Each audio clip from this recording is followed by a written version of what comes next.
So welcome back in the beautiful Avington Park in Hampshire, about 5 miles from Winchester, buried in the Itchen Valley. I actually spent 3 or 4 summers here when I was a kid. My grandmother used to live in a small village here called Easton, so I know it quite well. Not a lot of traffic around here, quiet country road, single track when you get off to the Itchen Valley. So what are we going to talk about today? So last week, it's been quite a busy week with the L322. Took it off to CBS. They installed my AutoVox digital rear view mirror, which is great, love it. Had one in the Defender, just simply brilliant to have it, because that allows me to put more gear on the back of this dog guard and not have to worry about rear view through the rear view mirror. So they've actually installed the camera on the inside up here on the plastic trim, and I've tested it out, works great. And it's also a dash cam as well, and I'll quickly show you what that looks like. They also put the spotlights on. I'll show you around the front. It didn't go as planned. They had to do some fairly some manipulation of the grille to get the brackets to fit. Now what's gone on with this is this bracket kit for the spotlights is made for the 6 to 9 L322. They do fit, but the problem you have with the 10 is that the bumper is a different profile. So although the brackets fit, when you put the holes in, and I'll show you in a minute, when you put the holes in, you have to drill into the bumper, they go further back as opposed to where they are on the so that will be the 3 to 6 and 6 to 9 models. The grille sits closer into the vehicle. The grille is more raked on the 9 or 10 to 12, and that way the brackets sit up against the grille. So they had to do some trimming of the grille to get the brackets to fit. I also think with the size of the spotlights I got on front and the mounting brackets, that's probably didn't help either, because there's some pretty substantial bracketry in place to keep those spotlights where they are. But they look really good, they look really cool. I like the black and red contrast on them. I tried to move the different covers. I've not tested them out yet, I've not adjusted them, and the reason why we're down here is we're going to go get something to eat at a pub, wait for the sun to go down, and these quiet country roads, I am going to turn these things on and see what they're really like and record some videos of them all on. I'm also going to put the amber covers on as well, so you can see those as well. The other thing I'm going to do is walk you around. So I've got my Roadshower on. I bought some checker plate as a flat piece on the back of the roof rack and installed my Roadshower. I've had it sitting there for a couple of days now. It's really fascinating to see that you put cold water into that tank, and on the side of it has got a strip thermometer, and in a very short period of time it gets really hot. I had it up to 36 degrees when it was sitting in the sun, and we parked up now, and I'll show you what it actually is when the sun's down on top of that tank. I have pressurized it, so I'll give you a walk around of that. The other thing that I actually had sitting around that I was going to put on the Defender, because I planned on putting a heat exchanger into the Defender. Now clearly the Defender's gone, and I had gone down that route here. So I have a privacy shower curtain. It's from a company called DFGoffraod in the States. I probably had it for about 6 months, but like I said, it was going to go on the Defender, and I decided instead to put it on this. Because I went down the Roadshower route, didn't need to worry about doing all the plumbing with the heat exchanger, and I think this is a better option. So I'll give you a walk around what that looks like, and take it from there. So these are floods, and I chose to do floods because I don't think spots were needed. These covers come in black. There's a clear that come with the lights, or you can get ambers. And so the ambers, just like these, line them up, push, and on they go. Now this wasn't easy to install according to CBS, in the fact that the brackets themselves are hidden behind the crash structure, and you have to drill riv nuts into it. And you can see, and I believe this is probably to do with the way that these sit up against the grille, is that these mounting brackets go back further, and so unfortunately what they had to do was to cut into the grille. And I believe that the way that these grills are on the 10s to 12s is they slope more than the other grills that are more flush. And then if you think about where this cut is, and they went straight down with another grill, then you can see you'd probably be fine, you wouldn't need to cut them. But they're in. It took them, I think they said it took 5 hours to get the bumper off, put the brackets in and then figure out how to get all this in with the cutting. So you can see in here, you can see where my finger is, where it's cut on just one side, and on this side it's cut here, and down here you can see that in there, and they had to cut in there as well. Now, to be honest, you don't really notice it. So you can see, even if it's daylight, these are bright. These are really bright. So these floods, we'll figure out what it looks like in the night time when these are all on. But these are 36 LEDs on the spots. And then the upgrade that I did to the high beam, which is LED as well. So there's an awful lot of brightness coming out of the front of that car. But we'll see what it looks like when we get onto the country roads when it gets dark and we turn these on and see if we can light the place up. But they look really cool on the front of the vehicle. Now, one of the biggest complaints you have with LEDs, especially spotlights, is they're too bright. And one of the reasons why I went with these guys was it comes with this touchpad, and the touchpad allows you to set the intensity of the lights. So you can actually, this thing's not stuck in very well, but you can actually change the intensity of the light, and we'll give this a test when it gets dark and the light goes the sun goes down and we get into to darkness. We'll give this a test and see what it's like around the intensity of the lights when it's really, really dark. But anyway, that's the ARB Solis intensity spotlights.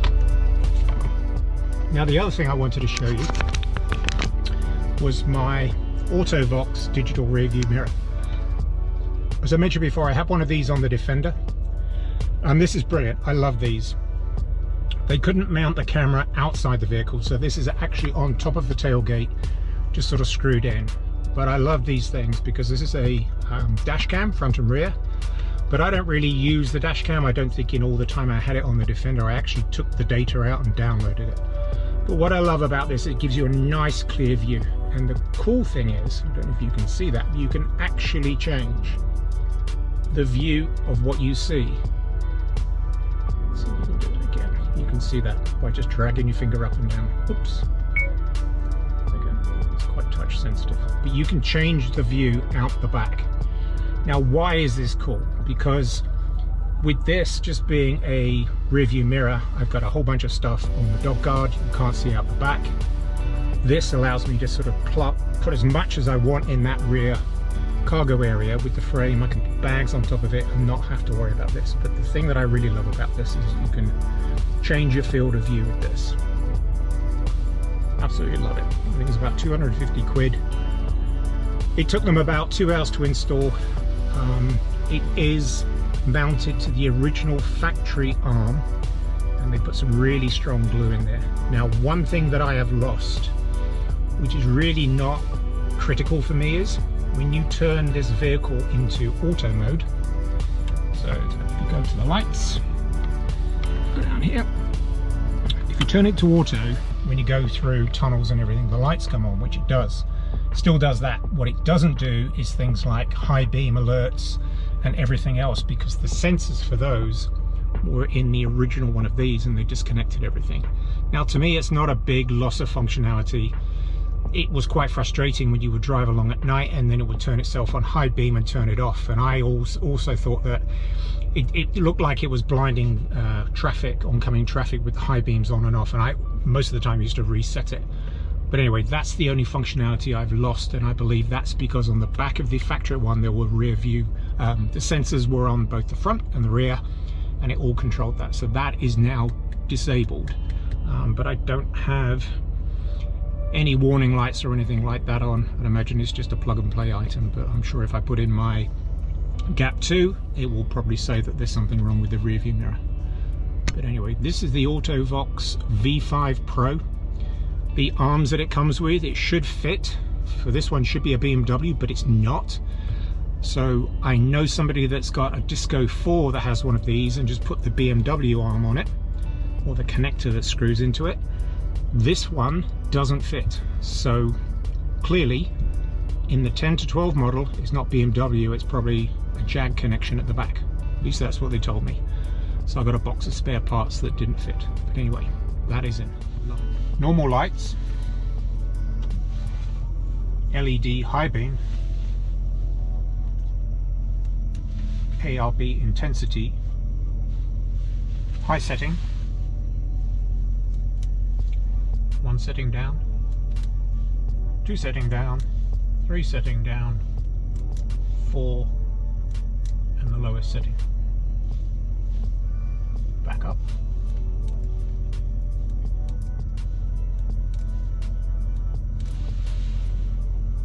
And intensity off. High beams off. Good to go. Normal lights. LED high beam. ARB intensity with the fog lights. These are amber covers. And that's the next setting down, next setting down on the lowest setting. And back up.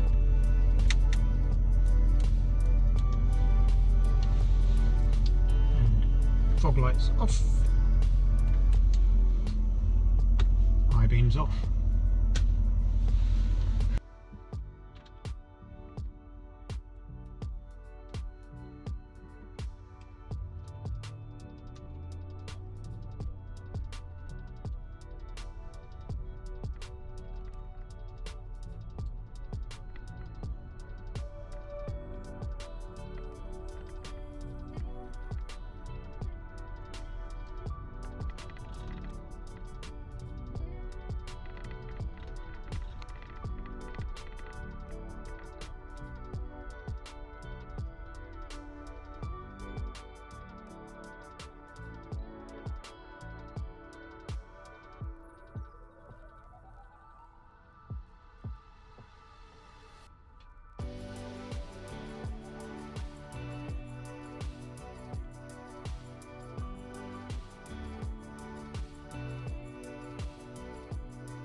Sitting over there, aka the Duchess.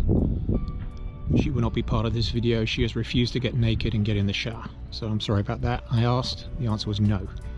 So let's have a look at the Roadshower. So this is bolted directly to the back of my roof rack, and I think you can see that. So the back of the roof rack I drilled 4 holes, and this actually goes from as a channel that you can see here. And in there go some carriage bolts, and then I just drilled straight through and then lined up 4 carriage bolts and bolted them down. So all this is in place. And here's this strip that I mentioned. I think you can see that. And then what happens is that the sun gets onto this, heats it up, and you see the temperature go up. And like I said, it was up to 36 degrees before we left home. Clearly we've been driving around and I think it cools it down a bit. But all that's good. You fill it up through this cap and you pressurize it through the Schrader valve. So I got a bike pump up there because my compressor's not installed yet, but you could quite easily get the compressor on the top here and then pump it up.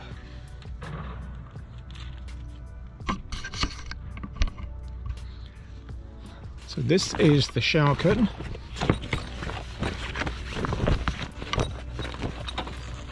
And it's really well made.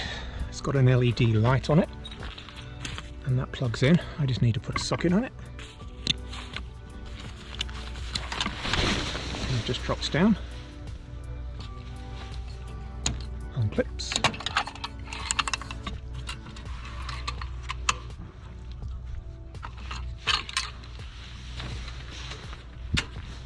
And there you go.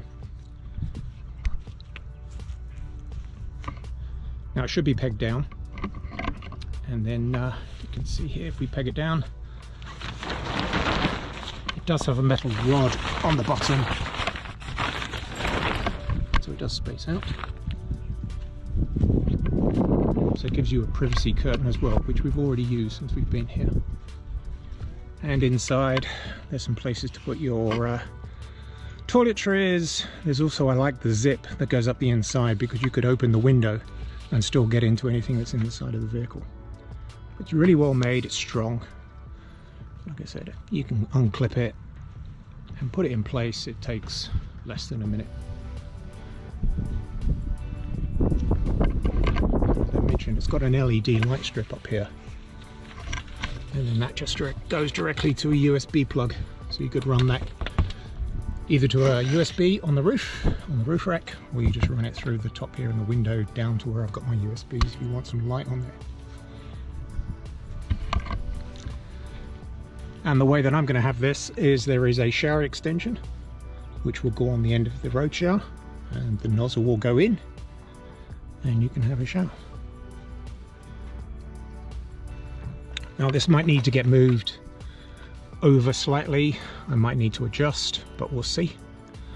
I will attempt to be able to turn the hose on. But that is the shower setup.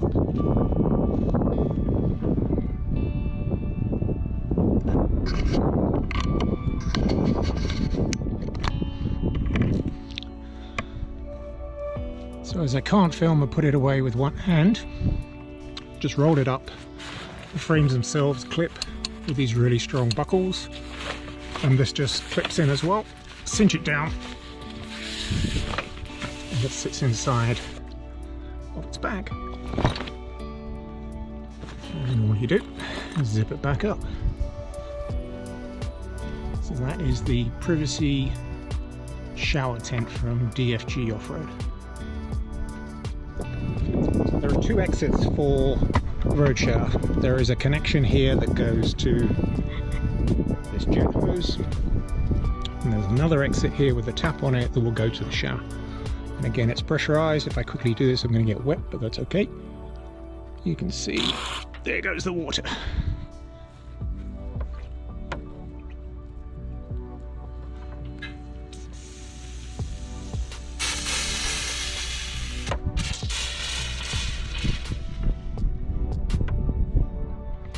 So you get the general idea. I didn't fill it up all the way. There's probably only a couple of gallons in there. But you just turn the taps on either side, either the hose to work, or turn the tap on this side, you have the shower head, and you're good to go. And the shower head is a pressurized shower head as well. So if you're in there having a shower, you just hit the top of the shower head, it turns the water on, press it again, it stops. But that's 4 gallons, that should be enough to have a pretty decent warm shower. Good thing about it is you can just go get some bottled water or find a stream, fill it back up, get your bike pump or get your compressor, and then you can repressurize it. It will pressurize up to about 65 psi, I believe. That's what it says on top of the tin. And so that should be enough to get enough pressure. And like I said, the pressure came out of the tank. When I hit the hose, you saw some of the water come out. But I've only just quickly put a small amount of water in and pressurized it. It should be good to go. On the roof, let me see if I can get up here for you. I have bought another front runner transit bag. This is an extra large transit bag. We have 2 of these Oz10 coated chairs, one over there. And so on the bottom here, you can see that is where my max tracks go on those mounts. And I bought some checker plate, attached it to the roof rack, and then just bolted it down. And this actually holds some of the checker plate on this side, but this gives me a flat surface. And so the problem I had before, if you look way back to the shakedown test that I did in Spain, video up here, this didn't sit flush because it didn't have enough slats in place that would fit the bottom of this. But this fits in really well now, and I can load everything that I normally load into one of these bags. The other one I've got was some damaged. It was on the Defender for God knows how many years. And I've done away with my rotor packs mounting on the roof. And if you look over there, is the frame for the roof tent, which should be going on in the coming weeks. So I've tried to simplify as much as I can up here. Don't really like carrying a lot of stuff on the roof, but unfortunately you have to. There's only 4 gallons of water. I was carrying 4 gallons of fuel. I'm not going to carry any fuel anymore. I don't see the need. This is a 100-litre tank. There's just no point in carrying fuel. I'm not going that far afield where I need to carry all that fuel. So this just gets strapped down. There's only one strap. This is a front runner stretch it, and they go into the hooks on the side, so we'll just quickly put over here so we can put both our chairs in here. But that gives you a view of what it looks like from up here, and then again from the back.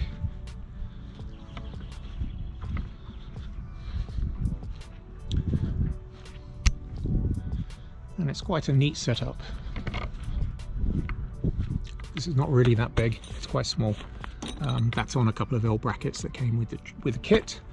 Love the kit because the kit came with 2 spanners, 1 ratchet spanner and just 1 regular spanner, which is amazing. And it's pretty good quality spanners as well.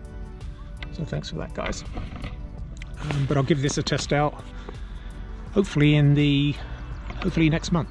So over the coming weeks, I believe it's the Easter weekend, work schedules being what they are, I'm going back to Spain, and then we're going to be heading to Portugal. We're probably going down to the Algarve for a couple of weeks, but I have 2 weeks where this is going to go back to Spain. So this time, instead of doing the trails I showed you before, I'm going to try something new, and I'm going to go to Galicia. So Santiago de Compostela, and then find some trails that way, work my way down to Porto and do some of the sand trails that are on the Portuguese coast. I'd love to do some more of the, we did some wild camping in the Defender just south of Porto. I'm not a big fan of cold showers, so I'm not sure whether that is going to be cold in the morning. I'd imagine it would, but we'll see how it looks. So comments down below. I get a lot of condensation in these rear light clusters, and I think you can probably see it, but the sun is on it, and clearly there is moisture in here, and it goes all the way around the back of the lens around here. Thoughts and comments on how you get rid of that. Clearly there's a hole in somewhere, or there's moisture getting in somewhere, which is causing this condensation. It's quite a bit of it. By the end of next week, this should be done. There's nothing else on the list. There's nothing else to buy. 6 months from when I bought this, should be finished. I can't think of anything else that needs to go on it. Once I'm done, before I go to Spain on Easter Sunday, I will be putting the rooftop tent back on. I will hook everything back up to the new lithium battery that I have in the back, and I will do an entire walkthrough of absolutely everything on the vehicle. What's been done, what's been upgraded, and I'll do it in 2 stages. And I'll do the full walk around, and then I'll show you my camping setup. So look forward to that. That'll probably come after I leave, once I edit it. That'll be a big video. We're probably talking into the hour to do it, but I will walk through absolutely everything that's been done on this thing, so you can have a look and see what I've done. And with that, I'll see you on the next one. Cheers.